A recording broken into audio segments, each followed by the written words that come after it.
in a language appropriate to a non-specialist audience. The real scope of the challenge can be really felt by the 3MT's tagline, an 80,000 word PhD thesis would take 9 hours to present. So, but your time is 3 minutes. The presenters we have here today have taken on this challenge. The rules are simple. Each presenter gets 3 minutes to present their research with a single static PowerPoint slide. So now I want to welcome our first presenter, Chu Kere, from Mechanical Engineering and Engineering Mechanics. And the title is Development of Low Mass Lunar Compactor. So let's welcome Chu.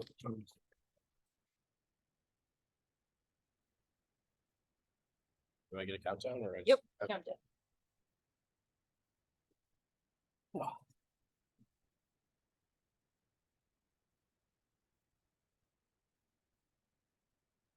So thank you all for joining me today. I'll be talking about the development of a low mass lunar compactor. This project is funded by NASA through the Lunar Surface Technology Research Grant. So as you may or may not be aware, NASA has plans to return to the moon through the Artemis missions. And through these plans, we're looking not only to just return and plant flags, we're also looking to build infrastructure and have a sustainable presence on the moon. This requires a little bit more than just a lunar lander. We need to talk about building roads, building landing pads, individual bases, and all power infrastructure all require some degree of civil structures, including site preparation. So the specific aspect of site preparation that my project is focused on is compaction. So some of the considerations that you might not consider for a terrestrial compactor, they're all very large, they're incredibly massive, can't fly that to the moon. They also rely very heavily on downforce mass, which the moon is much less massive. There's a lot less gravity to work with. So the actual reaction force you get from that is much less significant. So our design can account for these factors and still be effective, energy efficient, and overall resilient to the compaction needs, which is a very robust sort of system. So our design utilizes individually vibrated pins. These pins are pressed into the regolith, and the vibration provides energy, which allows the individual particles to rearrange themselves into a more compact position. There's a surface pressure plate that also presses the top so that if you put energy into it and just freely allow it to kind of float, the particles actually would kind of fluff up and be a nice fluffy sort of mess. So the top plate actually allows for that the energy to all go into compacting into a smaller state. So it's all fine in an idea. What does it actually look like? We've built a prototype and have done a series of optimization tests on our system. Here you can actually see the results from our frequency testing. Overall, we're seeing an increase in frequency is allowing for greater compaction achieved. And then finally, what does that actually look like in terms of goals and like terrestrial compaction? Our grant requires us to reach 90% compaction. To date, our best compaction run is 96. So we've had a couple runs in that area, 96, 95, or I'm sorry, 86, 85. And then typical terrestrial compaction is somewhere in the realm of 70 to 90%. And there's some literature that exists that suggests that somewhere in this realm is all going to be effective. It's just a matter of what our grant requirements are. So additionally, so we're talking about on the moon, this technology also has the potential to benefit us on Earth. A more efficient compaction system could allow for better compaction on Earth as well. So it also has terrestrial applications in the future. So thank you very much. I hope you enjoyed my presentation.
Okay, so now I want to welcome our next presenter, Elena Sempak from Biological Sciences. The title is Investigating the mitochondrial function of miRNA 483 deficient pancreatic islets.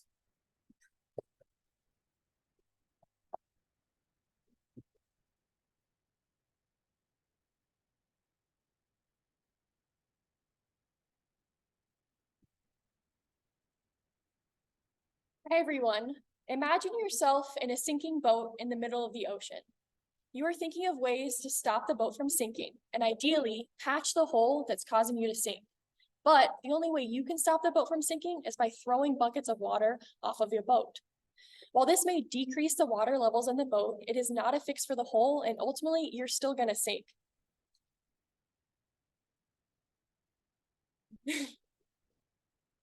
This is similar to the current treatments available for type 2 diabetes, a disease affecting over 450 million people worldwide. The current treatments target the hormonal imbalance contributing to high blood sugar, but this is only a preventative measure, like throwing buckets of water off of your sinking ship. In my research, I am hoping to gain a better understanding of the initial hole in the type 2 diabetes ship and identify the cellular processes at the root cause of the disease. It has already been established that the initial hole in the type 2 diabetes ship is a process called dedifferentiation that causes impaired insulin release. This is a process in which mature cells travel backwards along their maturation process and become immature again. To investigate dedifferentiation, we have simulated this process in mouse models using small RNA molecules called microRNAs. These molecules regulate the production of proteins, a major factor in cell function. In mice, a specific microRNA called miR483 protects the maturity of the insulin-producing beta cells found in the pancreas.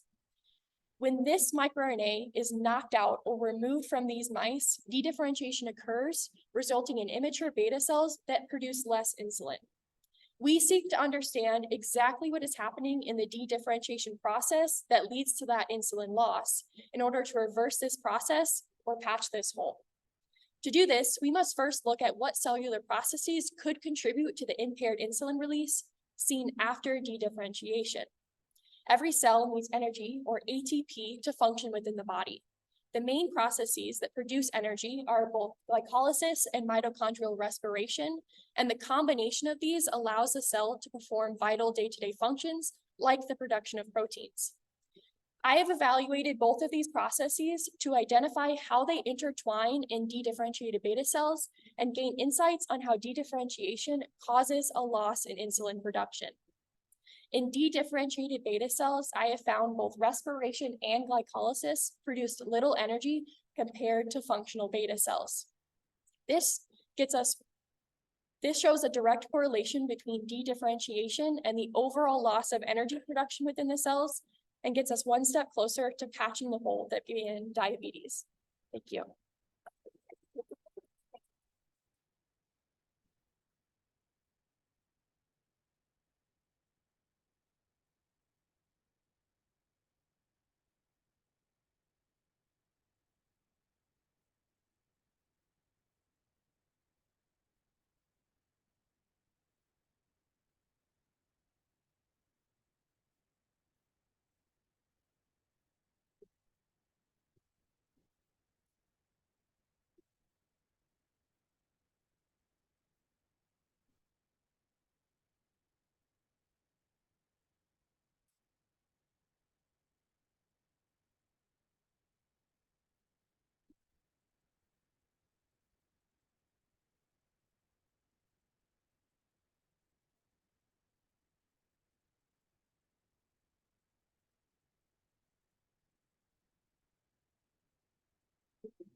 You only get 3 minutes. I'm doing my homework.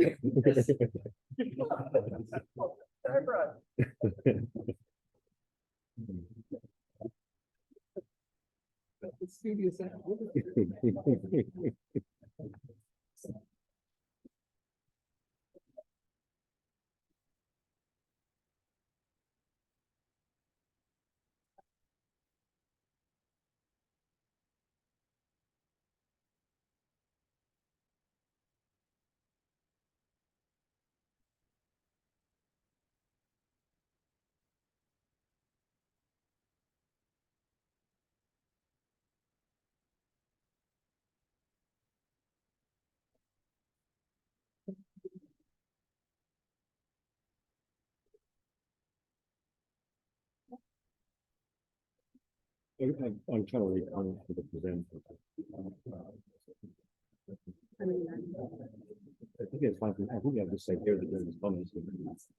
I know. That's all.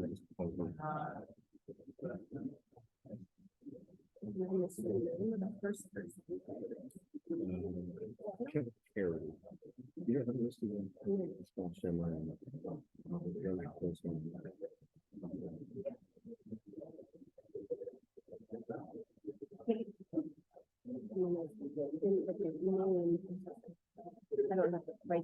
No, I just put down a few keywords to remind me if I go back to it. Pancreatic cell. You guys ready? Yeah. All right. Good.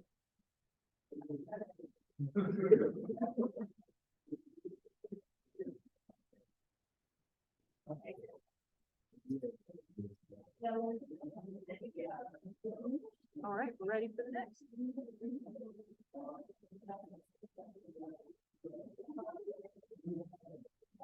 Did you judge last year? Yeah. Yep. I was gonna say Start. food was my last one. Okay, so our third presenter today is Cordy Tufty from Biomedical Engineering. Yeah, and the title of the presentation is Granular Hydrogels for Cornea Wound Repair.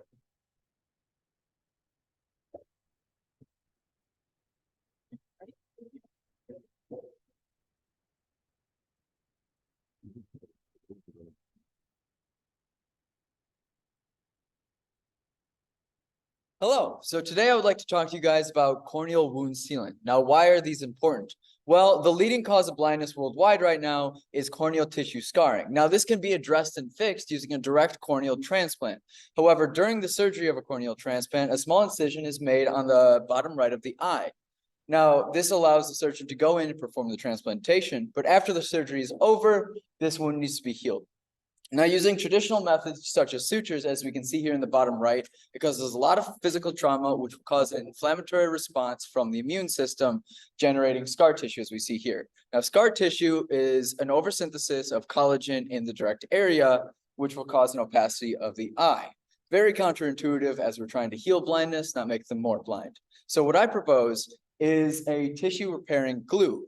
In contrast to commercial glues that will not allow cells to invade, my granular hydrogel-based glue will allow cells to migrate into these wound sealant without resistance. The way this is accomplished is because granular hydrogels are made up of small microscale water-based gels or hydrogels to form a structure similar to a bin full of soccer balls compressed together.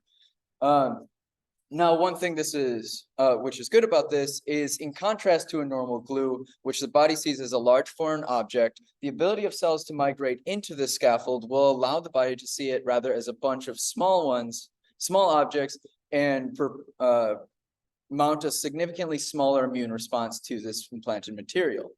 Now, additionally, a benefit of the granular hydrogel is that it's very plug-and-play modularity, which means a bunch of these microgels can replace, similar to this image here, with drug-loaded or drug-eluting microgels. Now, these drug-eluting microgels will allow us to perform immunomodulation on the cornea. But what is immunomodulation? Immunomodulation is the engineered adjustment of the host immune response.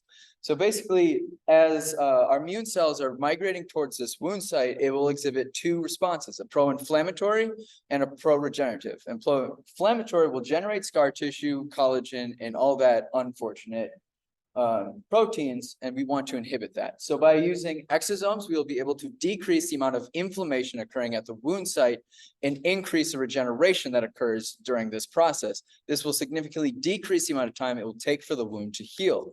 Now, the second bioactive molecule I propose is using interleukin-10, which is an immune cytokine. Now, this cytokine will tell the invading immune cells that, hey, this is a good scaffold for you to generate tissue on, and you cannot overproduce collagen. So this will directly inhibit the amount of collagen and as a result, scar tissue generated at that wound site. The combination of these two immune suppressants combined with the migratory properties of granular hydrogel will create a smooth wound after the surgery. Thank you.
So crazy. I see it.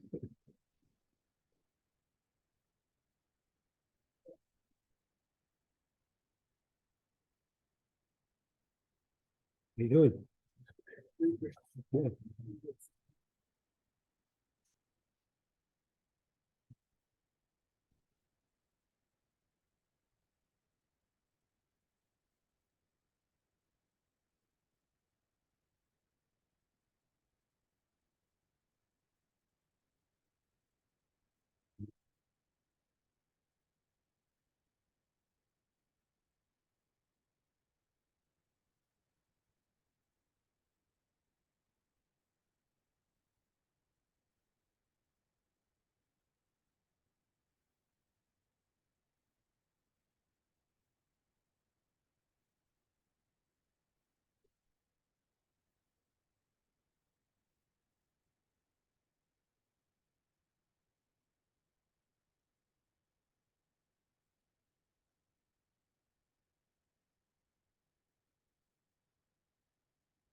So our next presenter, Kobina Ofori from Chemical Engineering.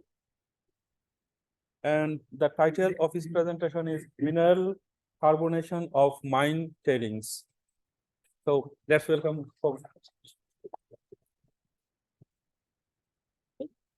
And something else.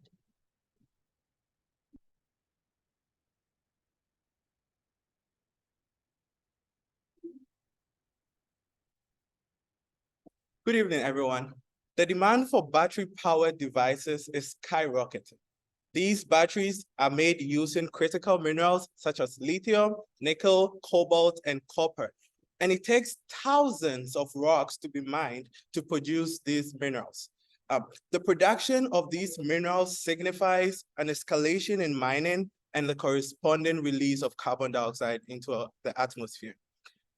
Today, I'm going to talk about mineral carbonation, a pivotal solution that supports the transition from the use of fossil fuels into sustainable technologies.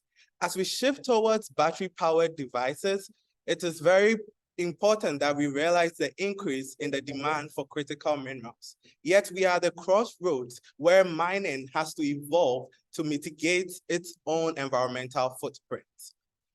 In our research, we use mineral carbonation, which gives us two benefits that supports the transition from fossil fuels into sustainable technologies and also transform the waste from mining into carbon sinks that can store carbon dioxide over a long period of time. In a typical research, we identified minerals from mining industries that mine critical minerals that can be reacted with carbon dioxide. In a typical reaction, we use these silicate minerals in the waste to react with carbon dioxide at different temperature and pressure regimes to study how these reactions occur. We also use advanced mineral recovery processes to recover the traces of critical minerals that may have been lost in the tailings, that is the waste from the mining. It is our goal that we produce a technology that refines the process of carbon storage to make the process economical and also energy efficient. At the end of the day, we seek to obtain two things. One, to create a closed loop system that supports the transition from fossil fuels to sustainable technologies, and two, to establish zero impact mining as a standard. It is our goal that at the end of the day, we all enjoy our smartphones and our electric vehicles, our tablets and laptops, knowing that the future of our battery-powered generation is built on sustainable practices that protect our environment and protects you as an individual. Thank you.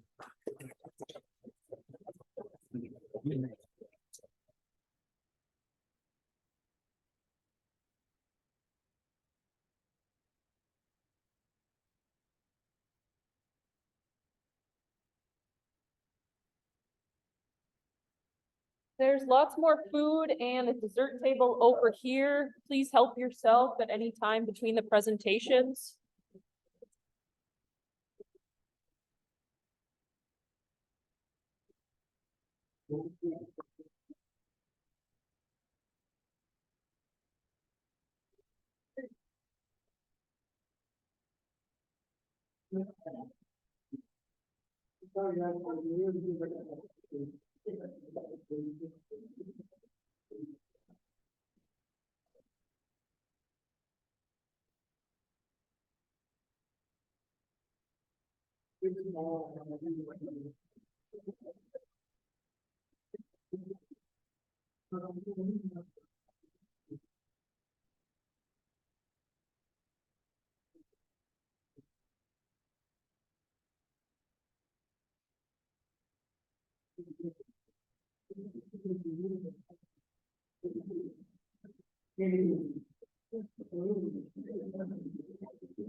We can wait till the end. It's fine. I see what you're.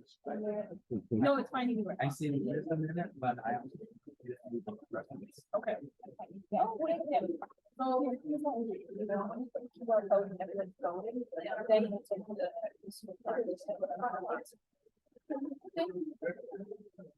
Okay. You guys will be off the clock, speed. Yeah. Read later in. Yep, yep. Good practice. Okay. Yep. Yep, that's right.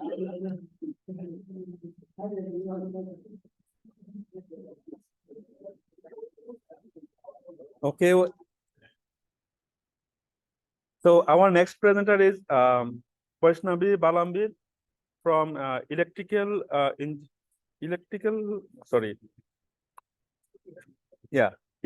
computer engineering. And the title of her presentation is Collision Avoidance Strategy Implementation in B2I and B2B Communication using edge-based computing. So let's welcome Vaishnavi.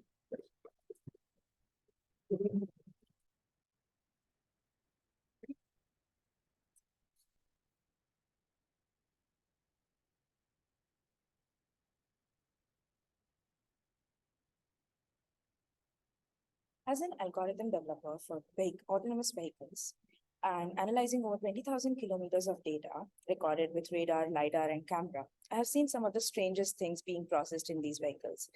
Like this one time when a buffalo was classified as two-legged to human beings. This other time recently when I was collecting data on a semi-truck, which was equipped with 10 of these sensors in downtown Detroit, we ended up crashing into a lamppost because this lamppost was out of the field of view of all of these sensors.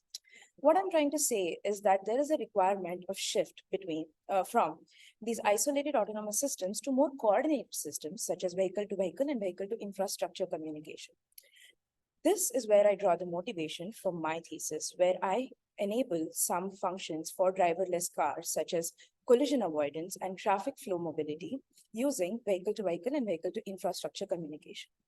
I make this a reinforcement learning problem by establishing a roadside unit, which indeed establishes a two-way secure communication with the vehicles around it. What it does is it takes in the information from the vehicles, such as the speed of the vehicle, the fuel level, and the position of the vehicle and where they are headed. And it dynamically learns to control the time and the space that they need to drive freely, efficiently, and safely in the space and where they are headed. Now, the feedback that they give as a reward to these vehicles in their area is the speed at which these vehicles should be operating. And this happens every 10 milliseconds, which is much faster than the processing time of all of these sensors, which is around 80 to 90 milliseconds.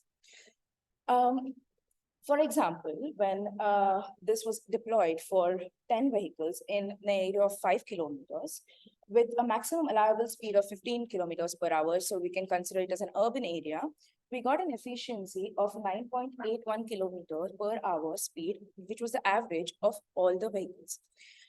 What I'm saying is with this is that this enables the vehicles to drive freely without collision. We are also enabling reaching the maximum average speed for all of the vehicles. Therefore, the fuel efficiency is ensured. And also, we are combining two concepts, that is advanced driving systems and communication systems to ensure safe driving. And that's my thesis. Thank you.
Need anything else? Andrew, do you need anything? You're good. Thank you. Sure, good. I can do that, right? I'm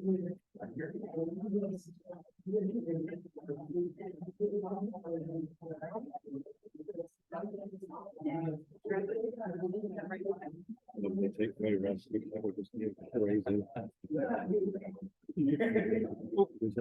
Thank you.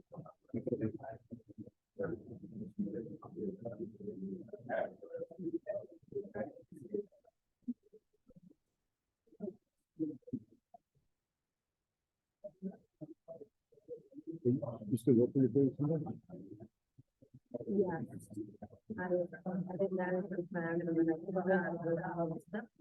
Okay, I know. Yeah. Hello, so our Keep them running. next presenter is Austin Deporty from Material Science and Engineering. And the title is Enabling the Use of Scandium in Aluminum Copper Alloys. So let's welcome Austin.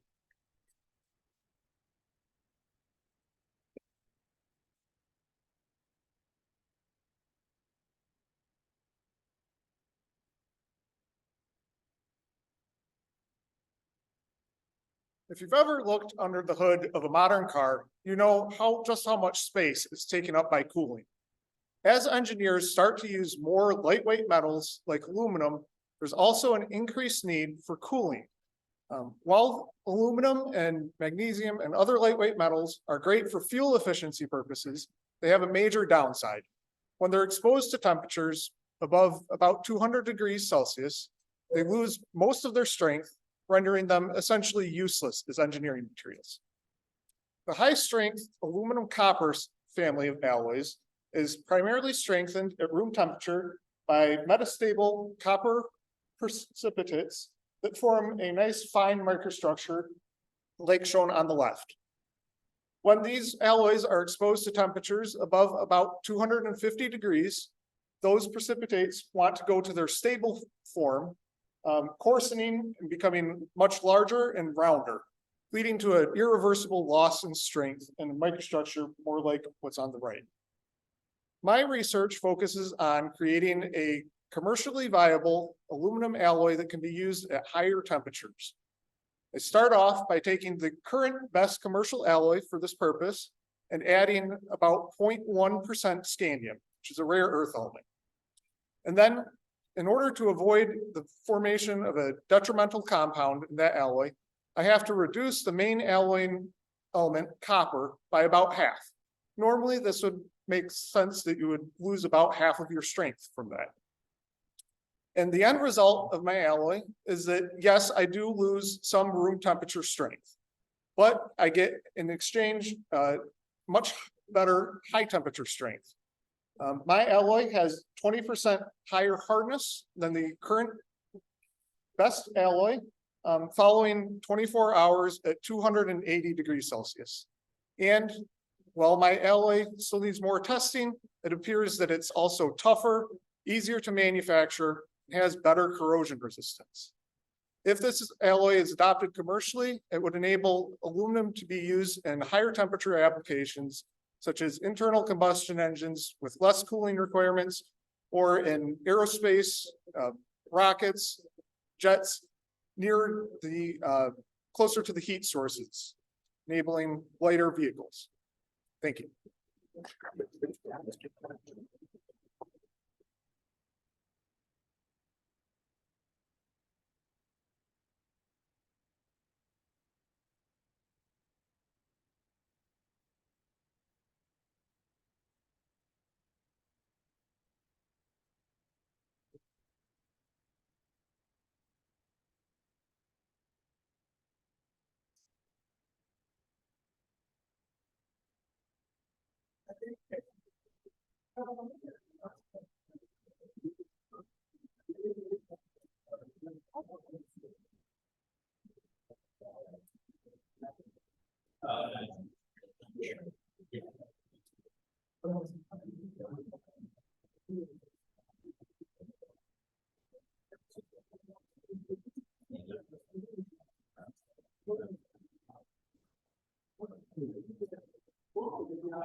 Are you guys ready? All right, we're moving on to our next presentation. So Our next presenter is Gustavo Becker Lopez from Geological and Mining Engineering and Sciences. And the title is An Interdisciplinary Approach for Characterization of Lahars on Volcan de Fuego, Guatemala. So let's welcome Gustavo.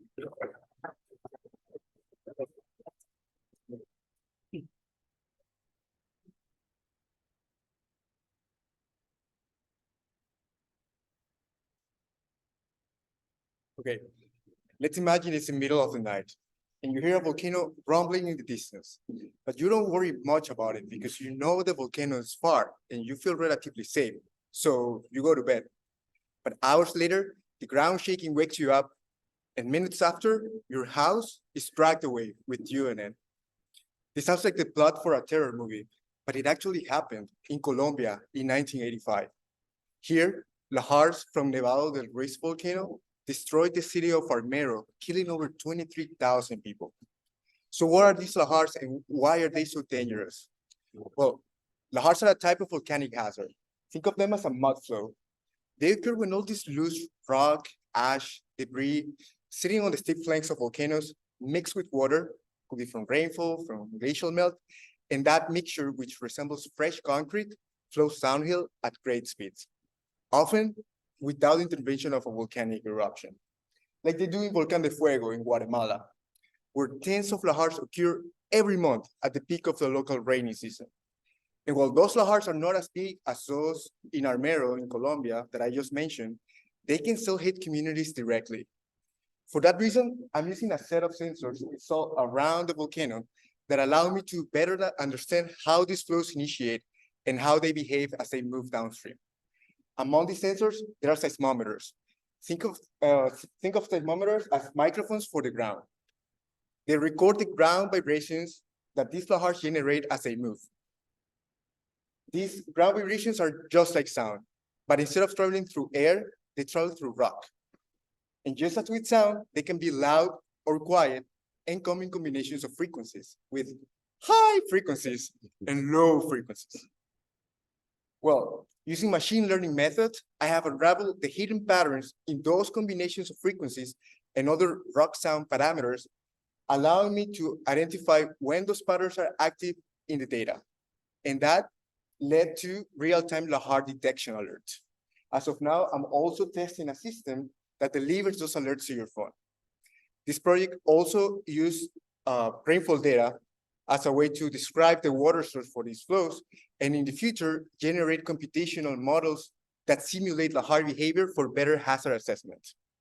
Overall, these real-time alerts and these computational models will be a game changer for communities around the area, communities that are at more risk, especially because they move us closer to delivering better tools for hazard assessment and mitigation and potentially saving lives.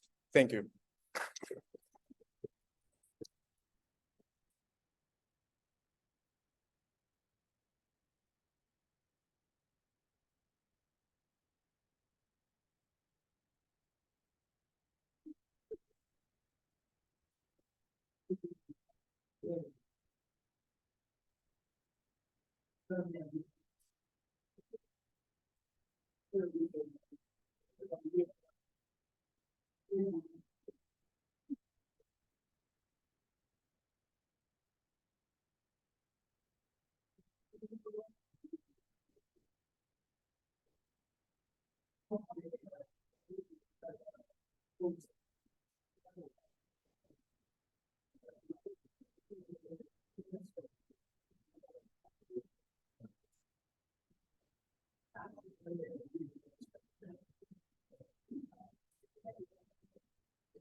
Our next presenter is Alexander Puzzle from Department of Chemistry. Yeah, and the title of his presentation is Effect of Transcriptomic RNA Modifications on the Catalytic Activity of SARS-CoV-2 Replication Complex. So let's welcome Alexander.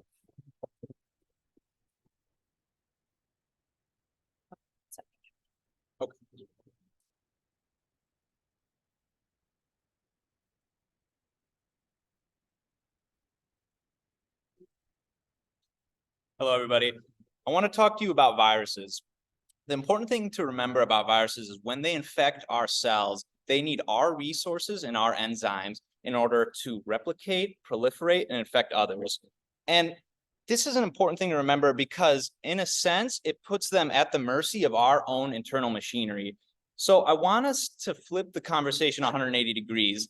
Don't ask what viruses can do to us, but what we might do to viruses.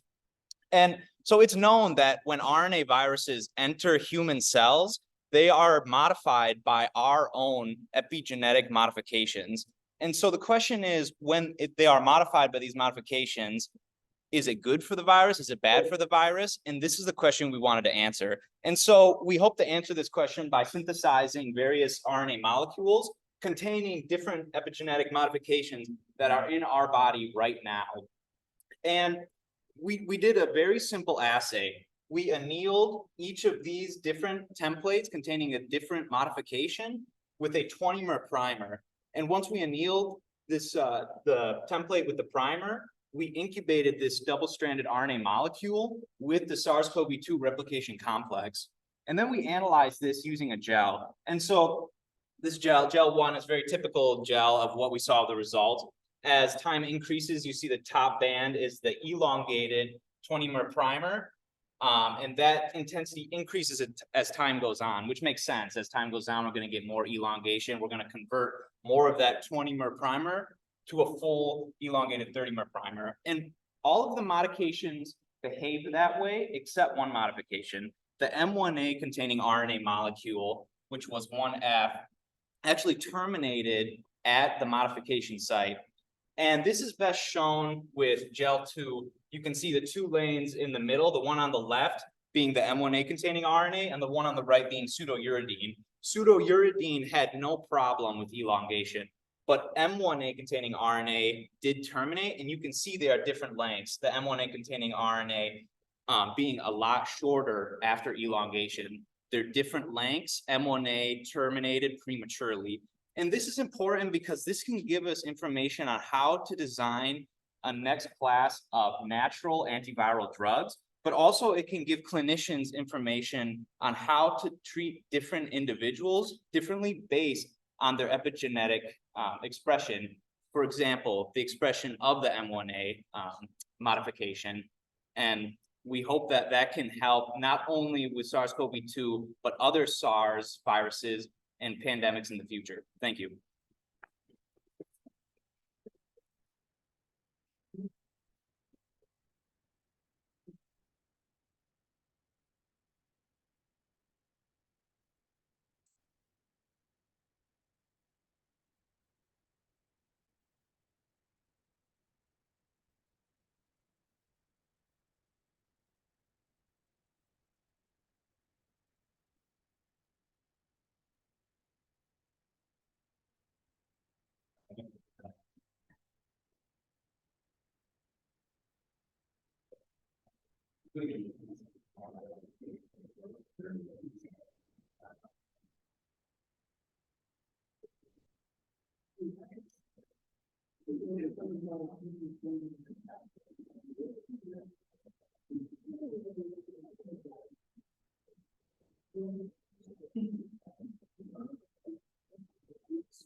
The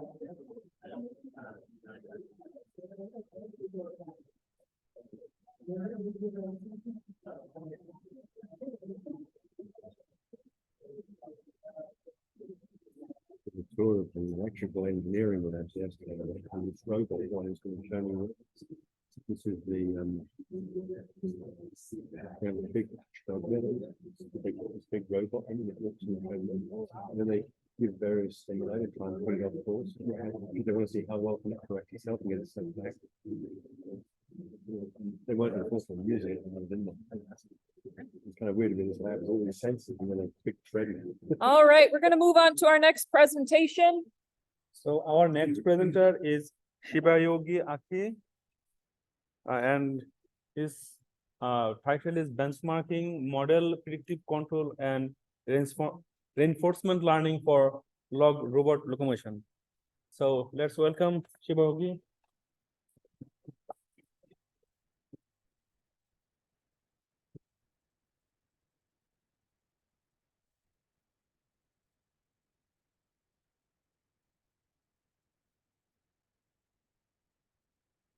Hello, everyone.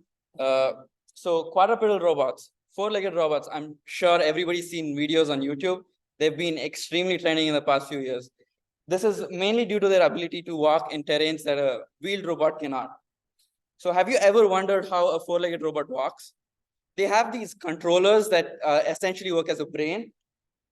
And the past few years, two brains have been extremely popular. That is the model predictive control, MPC, and reinforcement learning, RL. These two controllers have their own advantages and disadvantages. Model predictive control is optimization-based controller, and reinforcement learning is trial and error-based controller, where the robot interacts with the environment and learns completely on its own. So what we've done is we've compared these two controllers to see their advantages and disadvantages, and to do this comparison, the standardization task is very important, because we need to make sure that the two controllers that are being compared are on the equal footing, because there shouldn't be extremely high trained or extremely low trained. So that was verified in the first plot right there. And when it comes to perturbation, there's 3 steps. Perturbation when the robot does not stumble or fall, perturbation when the robot stumbles, and the perturbation when the robot reaches complete failure. So perturbation, in the first step, we notice that reinforcement learning is slightly better than a model predictive control. And in the second step, when the robot stumbles, we notice the recovery strategy of model predictive control is much better. And in the third step, when both the controllers reach failure, unfortunately, both controllers cannot recover. So in generalization, which is a very important parameter for reinforcement learning, it speaks about the adaptability. Let's say the robot is trained for a friction surface, and then we try to run it in a slippery surface. What happens? We notice that the distance traveled reduces in the same amount of time, but the robot still manages to walk, which is pretty good. And in the future, we hope to take the advantages and disadvantages of different controllers, maybe combine them, and finally hope our robot crosses the rocky terrain and eventually swims through the water and reaches the lighthouse. Thank you.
Guess they got you on the treadmill, right? Right there. So my, our oldest is a senior, and we're officially in Pat a couple of weeks ago. So we're really neat to see the changes since I've been. Like, Oh, yeah. Some places. Like that, like what engineering. Yeah. So what's the end? Is that what he did? He is, I don't, I mean, she's actually looking now. Elementary. Okay. When he was very Susan.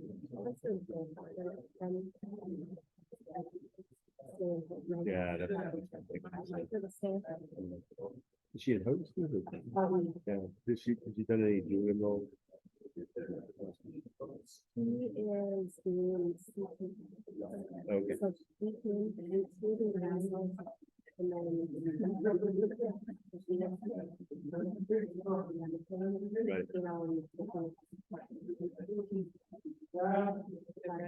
think, I know that Mike can do junior role, but just so they would take. Dr. Cantrell, are you ready? Or you're still working? No, no, yeah. Ready? Okay. All right, we're gonna continue on to our next presentation. Yeah, so our final presenter today is Satya Pili from Mechanical Engineering Mechanics. And the title of his presentation, Increasing Efficiency for a Hybrid Model. So let's welcome Satya.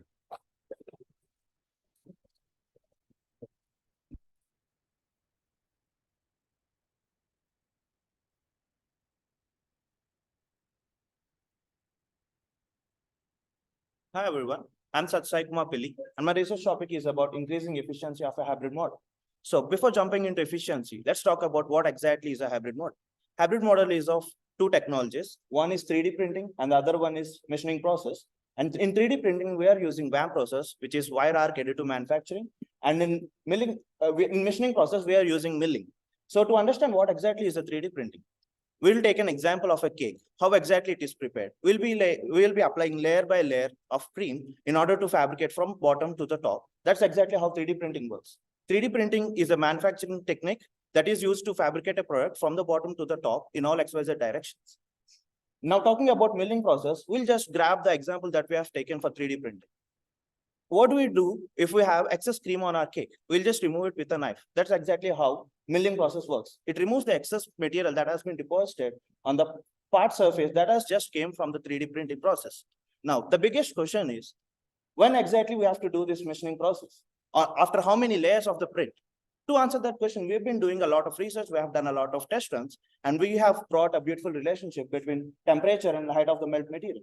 We've been considering from initial temperature of 20 degrees to a temperature of 70 degrees, and we've been using 3 layers of a print and been testing. And we have noticed that the height of the melt material has been increasing gradually when been increasing the temperature. But at an optimal temperature of 70 and above, we have seen that the height of the melt material has been constant, as we can see in these images. Now, if we can able to predict the height of the melt material based upon the temperature that we are giving as input, we can actually automate this process. Because usually we have to do prints and we have to calculate the height, and then we have to give the values to the robot that is doing this milling process. So if we can automate and find the value of the height of the melt material, then we can just give the values directly before the print is done to the machine that is doing this milling process, so that 3 prints will be done and the milling process will be done simultaneously. And again, 3 prints and the milling process done simultaneously, in which we can automate this process and without an operator. In this way, we can actually increase the efficiency of this hybrid model. And also, hybrid model is not a mission, but it is a combination of 2 technologies. One is 3D printing and the other one is milling process. And using these two products, we can actually create a part which is looking this good and this efficient. Thank you.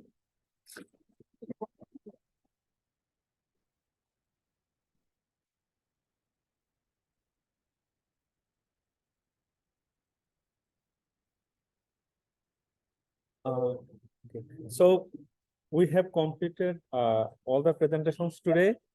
So enjoy the food and we'll, okay.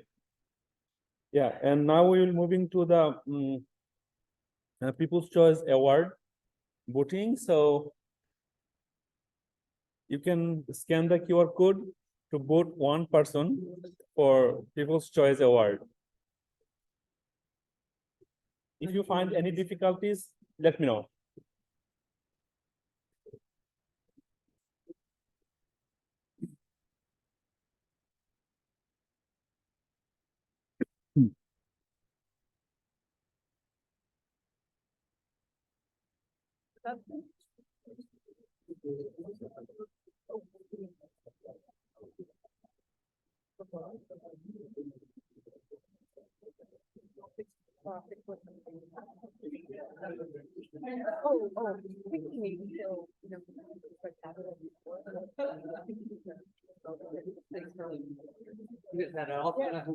Thank you so much for coming. Yeah, thank you. Oh, yeah, Michelle. Michelle, I'm Rick, present here. Thanks so much for doing this. It's a lot of fun. Yeah, It's great for senior management. that's right. Yeah, exactly. Well, thank you All again right, for coming. I'm gonna head on out. I'll see you guys later. See you tomorrow. See you later.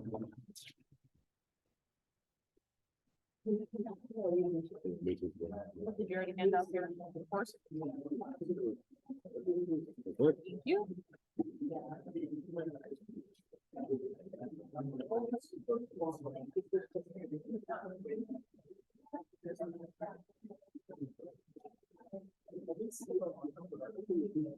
So where else do you think you go to? How far away do you want to go?